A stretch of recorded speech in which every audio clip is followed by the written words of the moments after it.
皆さんこんにちは、フーディーボーイです。今回はおそらく世界一有名な寿司屋てる寿司さんに行ってきました。以前にもてる寿司さんの動画は出したのですが、最近はステージとなる内装がパワーアップしたと聞いていたので気になっていました。また寿司職人さんとしてだけでなく、パフォーマーやビジネスマンとしても成功している大将の渡辺さんに、いつかいろんな話を聞いてみたいなとずっと思っていました。特に硬派な寿司が好きな人からは、偏見や賛否両論の声もあったりしますが、そういう人でも成功しているゆえんは気になるのではないでしょうか。そこで今回は以前のような食レポだけの動画ではなく、営業中にてる寿司さんが喋っている様子も撮らせてもらい、てる寿司劇場の全てを収めてきました。また今回もどんな料理が出てきてどれぐらい美味しかったのかは改めて食レポもしています。なので実際に営業中のパフォーマンスはどんな感じなのか、また決め顔以外の時は普段どんなことを喋ってどんな人なのか、そもそも料理の味はどれぐらい美味しいのか、気になっている人はぜひこの動画を見ていってください。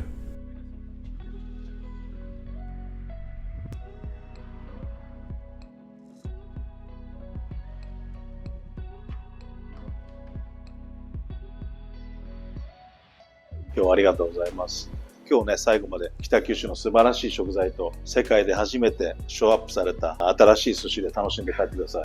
最後までよろしくお願いします、本当に。3階の店舗になってパワーアップしたこととかってあれば？嬉しい、それ嬉しいです。やっぱり昔ながらの普通のカウンターにドヤ顔して握る寿司職人がいるみたいな感じだったんですけども、よりですね、今度は箱の方をですね、私に合わせるようなスタイルにしてますので、この空間とこのショーアップされたカウンターの寿司がですね、マッチしてすごく楽しいと思います。楽しさが倍増した。そうですね。楽しい寿司屋が世界に一つ二つあっても誰も迷惑しないんで、僕のこと嫌いな人も寛容になって一回は来てみた方がいいんじゃないんですか。でもよく言われるのが、パフォーマンスだけだと思ったって言ったらよく謝られるところが多いですよね。最近は。百聞は一見にしかずですね。はい、本当にそう思います。ニューヨークタイムズね。今日沖縄の162キロ、うち大善さんっていう仲卸で頼んでます。それからね、山口県萩の紫ウニですね。それからオシェトラキャビア、この佐賀の海苔が主役なんで。どうぞ。1品目はまずはてる寿司さんの名物、トロのすき身とウニとキャビアの海苔巻きです。トロは脂身の乗った部位を細かく叩いてあるので、ふわふわで柔らかくとろけるような味わいです。それとクリーミーなウニが混ぜ合わさったら、いきなり至福の味わいです。一見小さいように見えるかもしれませんが、シャリがなくてマグロとウニとキャビアだけでこのサイズ感なので、いきなり口いっぱいに3つの旨味の刺激が組み合わさった味わいで圧倒されます。なんでこんな高いのかみたいな言う人いるんですけど、私が5年前ぐらいの今のスタイルを始めた時には、福岡県西日本でもトップクラスに高かったんですけども、今もうてる寿司中間ぐらいの金額になってまして、何よりですね、てる寿司、世界に4店舗になりまして、何よりナイフギャラリーも始めまして、もう様々なビジネス始めてまして、高く経営してますね。高くはないと思うんですけど、ドリンクはペアリングでお願いしてみました。1杯目のお酒はシャラク、福島のお酒です。純米大吟醸なので、香りはふくよかで厚みがあります。しかし料理の味の邪魔はせずに程よい酸味のキレがあり、喉越しがいいです。最初の一杯としてはうってつけです。次、関門海峡のタコですね。タコね、焼いてますね、うちは。95% が地物の食材でやってますんで、それが戸端まで食べに来る意味かなと思ってまして。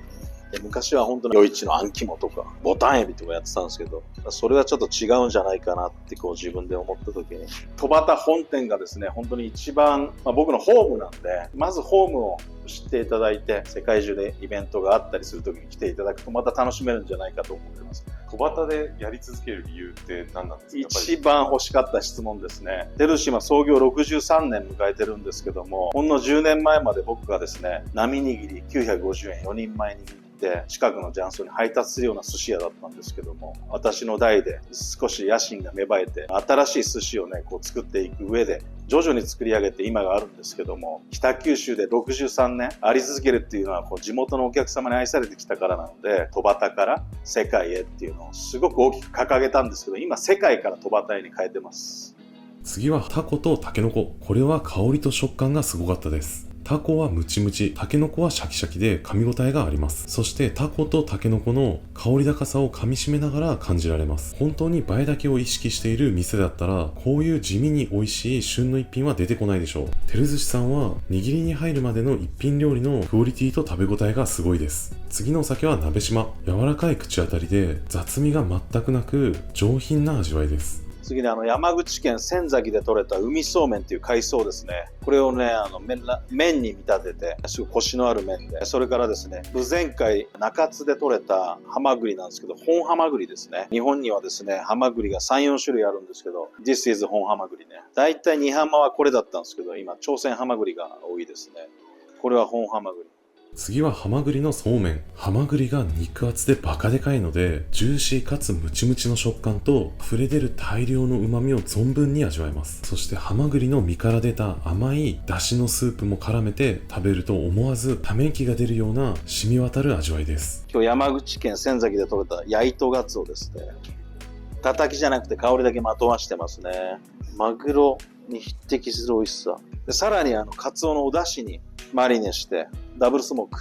パフォーマーとしてだったり、有名になるための努力のされてると思うんですけど、ぶっちゃけ比率はどれぐらいなんですかね。いやいや、別に有名になろうと思って全てをやったわけじゃないんですけど、もともと目の前のお客さんを喜ばせようと思ってやられてたことが結果的に有名になってそうですねっていうことですね。本当におっしゃる通りで、やっぱ戸端まで来ていただくっていうのは相当な何かがないと来ていただけないんで、僕が集める素晴らしい食材であったり、楽しいショーアップされたカウンターであったりすると思っています。次は焼いとガツオの刺身。これはいろんな香りが混ざった複雑さがすごかったです。まずは上に乗っている海苔の香り、カツオだしの香り、そしてフレッシュなカツオの酸のある香り。これらが複雑に混ざり合うような感じです。また脂が乗っているので確かにマグロ並みの旨味の強さもあります。次は黒龍のキーラズです。純米大吟醸の生酒です。みずみずしくキリッとした飲み心地で、香りはカツオと同じく複雑です。ミルキーな香りとアーモンドのようなナッツの香りと土っぽい香りが混ざったような感覚です。カツオと合わせると嗅覚がバグりそうです。次この包丁で切りますから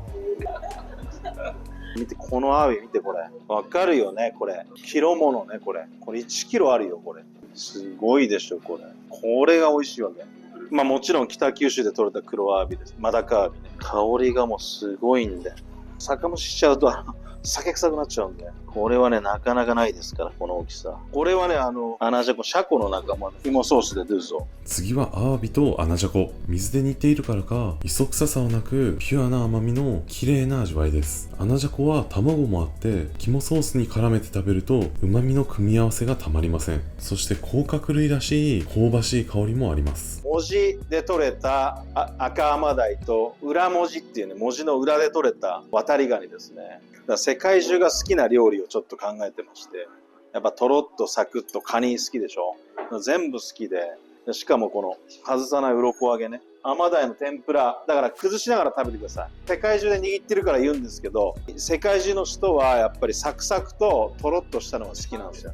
美味しさを追求するための努力っていうのはどんなことをやられてたりするんですか？常に新しいものを追い求めるのもありますけども、やっぱり世界中に行った時にインプットされた何かが必ずあると思いますので、それを戸端に帰ってきた時にあの時の食材をああいう風にとか、行ったことのない場所に行ってご飯を食べる、それが自分の経験になる、そしてここに落とし込めるっていうのが今の僕の美味しさの追求かもしれないですね。次はアマダイの天ぷら。当然ながらサクサクの食感なのですが、微妙に異なる2つのサクサクの食感があるのが面白いと思いました。上に乗っているのがアマダイの鱗を揚げたもので、ザクザクの噛み応えがある食感です。そしてもう一つ、アマダイの身を包んでいる天ぷらの衣は軽やかなサクサク感があります。アマダイの火入れ加減もしっとりふわふわで、ボソボソすることなく水っぽくもなく完璧です。そんなアマダイとカニの身をとろみのあるあんかけが全てを包み込むようにまとめ上げてくれて、一体感のある味わいを楽しめます。今日は鹿児島の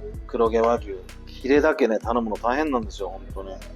シャトーブリアンのすき焼きが一番美味しい、本当に。次は和牛のシャトーブリアンのすき焼きとウニ。うまけりゃ何でもありと言わんばかりの反則級のメニューです。超希少部位のシャトーブリアンをその部位だけお寿司屋さんが仕入れられるっていうのは実はすごいことです。肉の卸売屋さんからしたら、みんながシャトーブリアンだけ欲しいって言い始めたら困っちゃうので、普通は嫌がります。しかもシャトーブリアンは超希少部位なので、安定的に供給するのはかなり難しいと思います。こういう知名度があり特別なお店だからこそできる仕入れ方法だと思います。シンプルに塩を振って焼くだけでも美味しいぐらいのシャトーブリアンをすき焼きのタレと卵黄という間違いない組み合わせと和牛とウニというもう一つの間違いない組み合わせが一気に味わえるので美味しくないわけがないですね。ちなみにウニは臭みが全くなく旨味が濃厚です。海外のお客さん向けに工夫されてる点とかってあるんですか？非言語化されたスタイルなんで、もちろんその英語のコミュニケーションの説明なんかをね、こうやるんですけども、日本人の方でも海外の方でも一緒に楽しめるスタイルなので、そんなに気をつけてはないですよね。ただ、場所が遠いので、必ず時間を守ってきてねって言ってますよね。はい。これに合わせるのはカリフォルニアナパバレーの赤ワイン。ブラックチェリーやカカオのような濃密な香りと力強くボリューム感のある果実味です。これぐらいパワフルな赤ワインでないと旨味だらけの肉の味わいに負けてしまうのだと思います。最高。さあ、照寿司といえばドゥーゾー。これ今日17キロですね。見てね、この人たちでこの油。この油。うわ、めちゃくちゃ油乗ってるこの具。なのでここ霜降りなんでね。この1センチの工房がありまして、わざとにこれだけお鍋にするんですね。本当に全然違う。だからこれ赤身の天身と一緒。食べるの中トロとトロのとこだけ。わかりやすいでしょ。すごい油でしょ。このクエラッキーだな皆さん。これはクエ骨スープでクエの頭と骨からお出汁出してますから、豚骨みたいなお出汁が出てるんですよ。一回焼いて全部炊き上げてるんで、パイタンですよね。だいたい100キロ分ぐらいのクエのね、アラを使って。白身魚特有のパサパサ感がないのが、やっぱクエ鍋のいいとこで、火入れしたらうまい魚、生で食べたらうまい魚あるんで、そこは本当に選んでやってますね。煮物碗ですね。皮うまいよ。食材にも結構お金かけてかなりいいものを仕入れられてるんですね。産地に恩返しっていうのがあって、産地の価値を高めるっていうのがあったんですけども、照寿司も本当に5年は値上げしてないですから、今日行った三が市場のね、魚屋さん、それから卸売市場の皆さんと協力しながら、一番の魚入れてますね。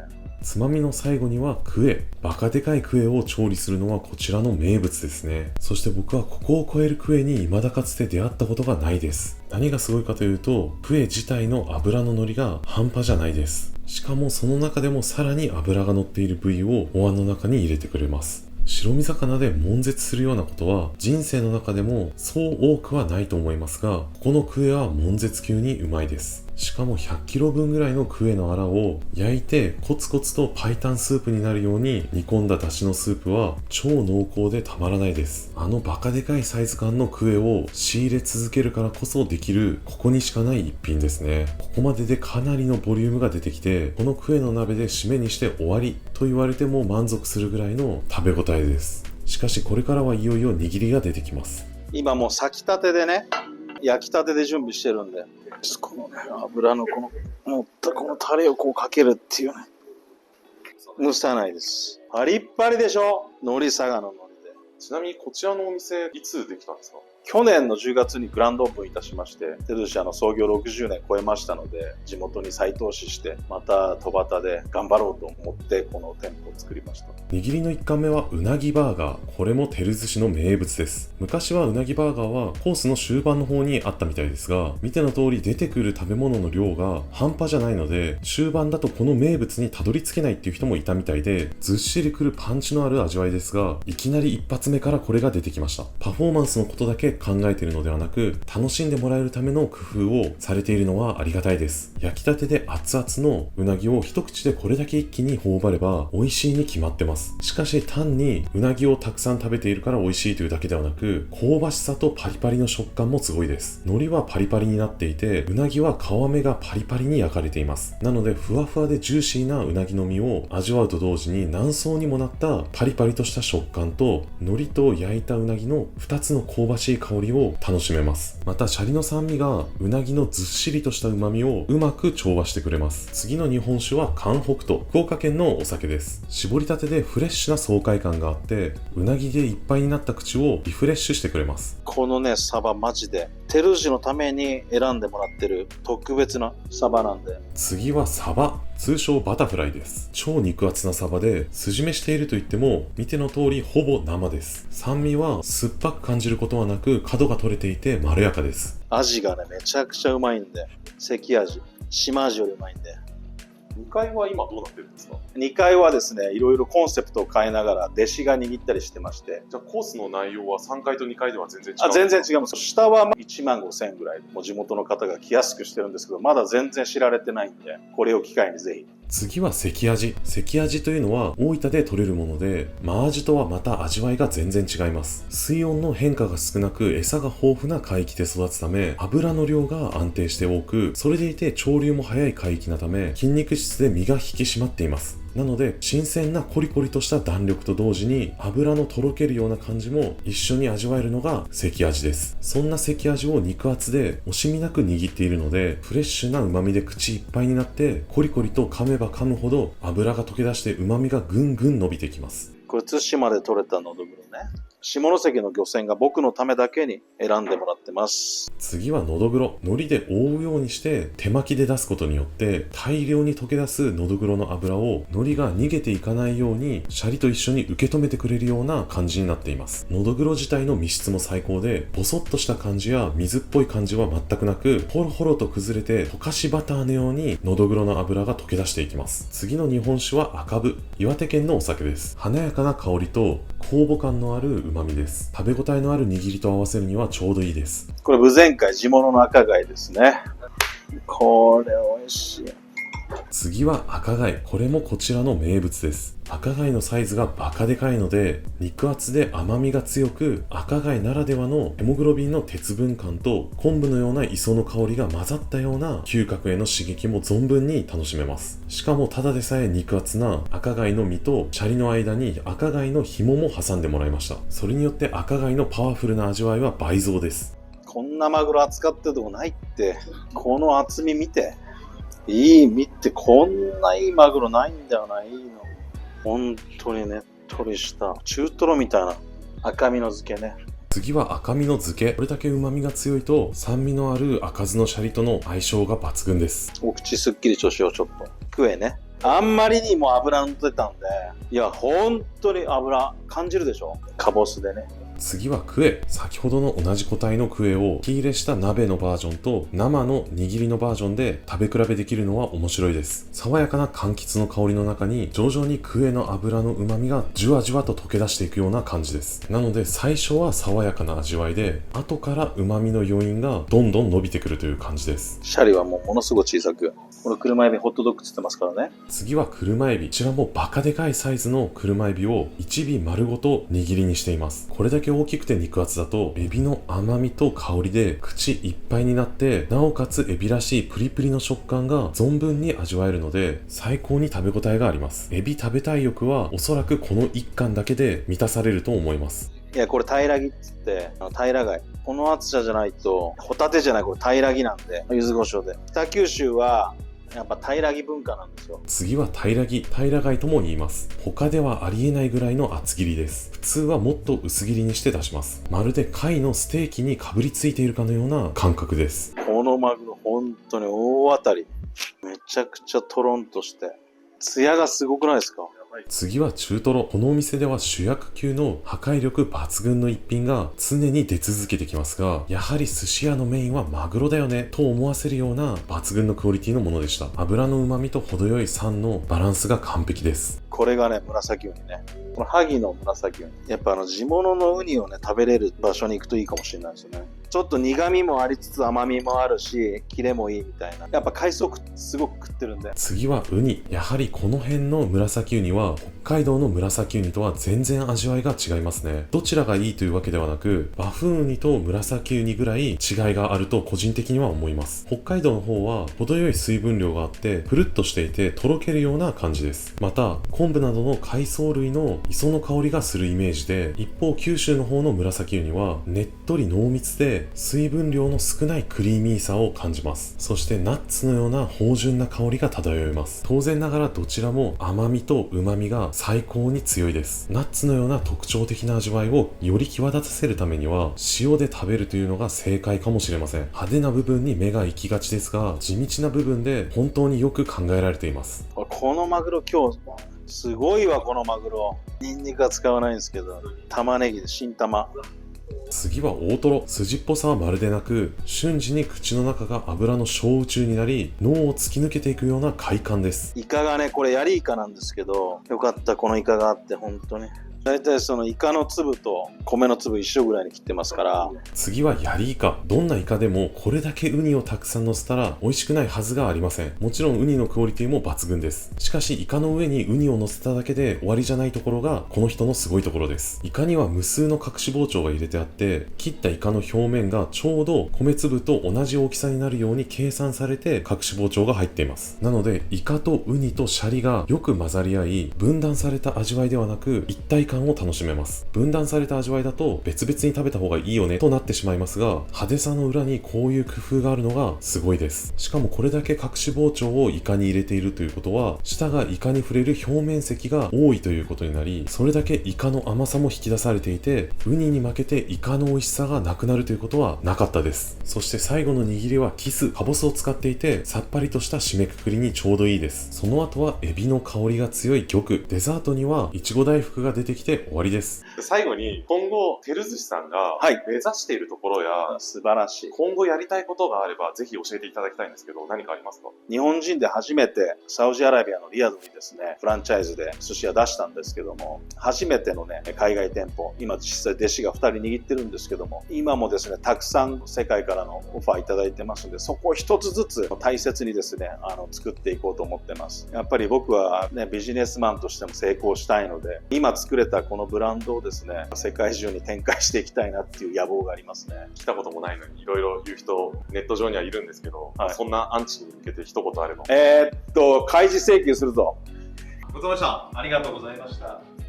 以上が照寿司さんで食べた全メニューでした。これだけのクオリティの素材を豪快に使った一品がいくつも出てきて、なおかつ完成度の高い一品が派手さの裏側にある地道な手間暇の努力の結晶によって出来上がっていることを考えたら、コース料金38,500円はかなりお得ではないでしょうか。美味しそうだな、行ってみたいなと思ったら高評価をお願いします。もっとこういう動画を見たいとか、このチャンネルを応援したいと思ってくれた方はチャンネル登録もお願いします。Do ぞ